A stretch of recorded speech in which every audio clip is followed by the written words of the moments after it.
1971 का चुनाव हो रहा था।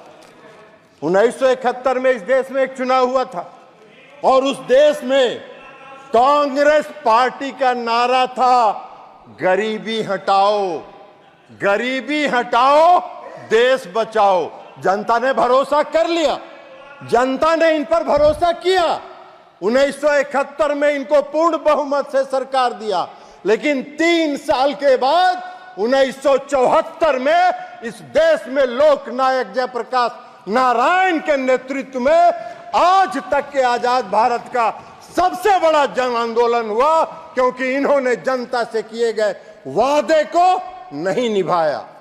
और जब इनको लगा 1974 में जन आंदोलन जब चरम पर पहुंचा, और जब चरम पर पहुंचा और सुप्रीम कोर्ट ने जब रायबरेली से श्रीमती इंदिरा गांधी के चुनाव को अवैध घोषित कर दिया, तो रातों रात देश में इमरजेंसी लागू हो गया। हम सब उठा के जेल में बंद कर दिए गए।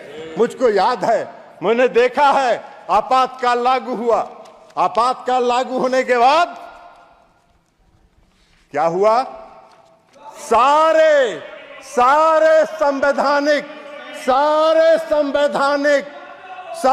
संवैधानिक और देश की जनता का जो फंडामेंटल राइट था, वह राइट बंद कर दिया गया। किसी को बोलने का हक नहीं था, किसी को चिल्लाने का हक नहीं था, किसी को कुछ भी एक शब्द बोलने का, प्रेस की आजादी पर लगा दिया गया। हम सब लोग उठा के जेल में बंद कर दिए गए। मैं भी रहा हूं, जेल में उठा के बंद कर दिया गया।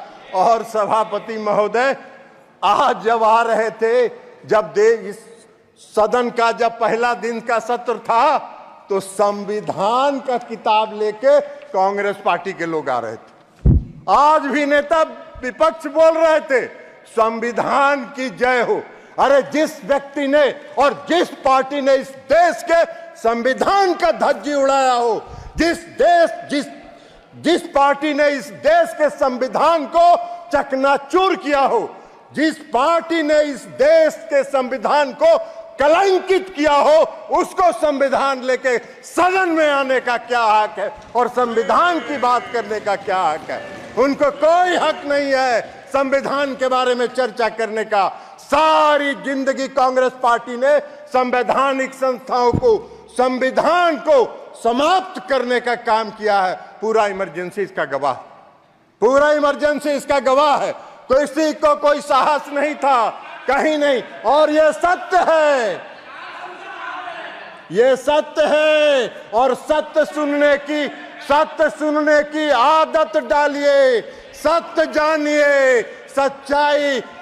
ये देश का इतिहास जब भी लिखा जाएगा, इस देश का इतिहास जब लिखा जाएगा, तो आपातकाल कलंकित करने का वाला काला अध्याय के रूप में संविधान में लिखा जाएगा। ये बात है। आप बहुत चर्चा कर रहे थे, बहुत चर्चा कर। आप मत बोलिए ना, आप भी, आपका पार्टी का नेता भी वही थी, इमरजेंसी के समर्थन में थी।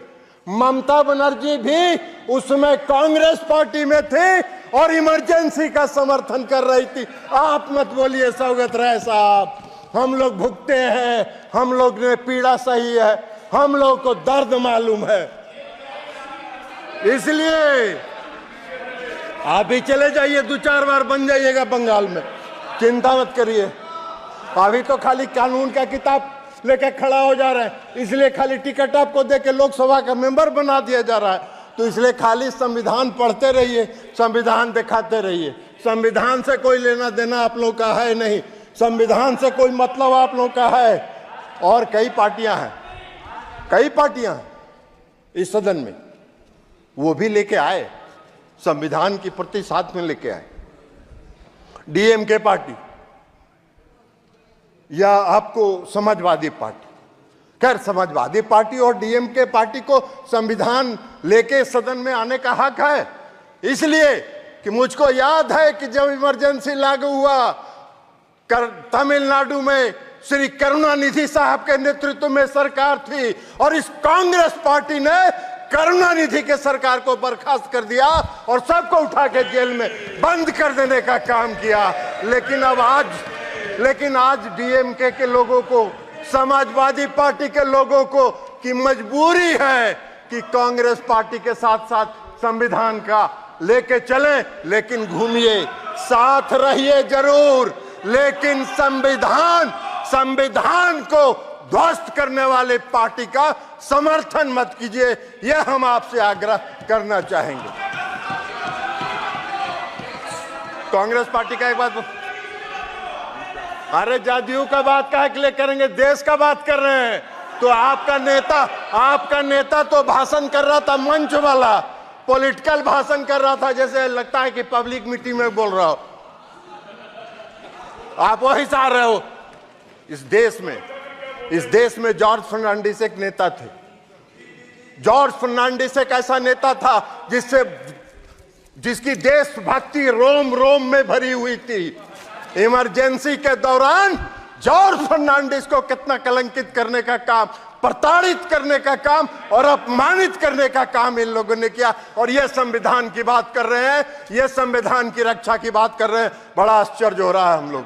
तो इसलिए संविधान की बात तो मत करिए। और खास करके नेता विरोधी दल का परिवार को कौन संविधान की बात करने का हक है। नेता विरोधी दल का परिवार संविधान विरोधी है। काला अध्याय में आपके परिवार का इतिहास लिखा जाएगा, इस देश के इतिहास। इसलिए आप वो करिए। हमसे जुड़े रहने के लिए हमारे YouTube चैनल को सब्सक्राइब करें और नई वीडियो की नोटिफिकेशन के लिए बेल आइकॉन को दबाएं। अगर आप ये वीडियो Facebook पर देख रहे हैं तो लाइक जरूर करें और ज्यादा से ज्यादा शेयर करें। धन्यवाद।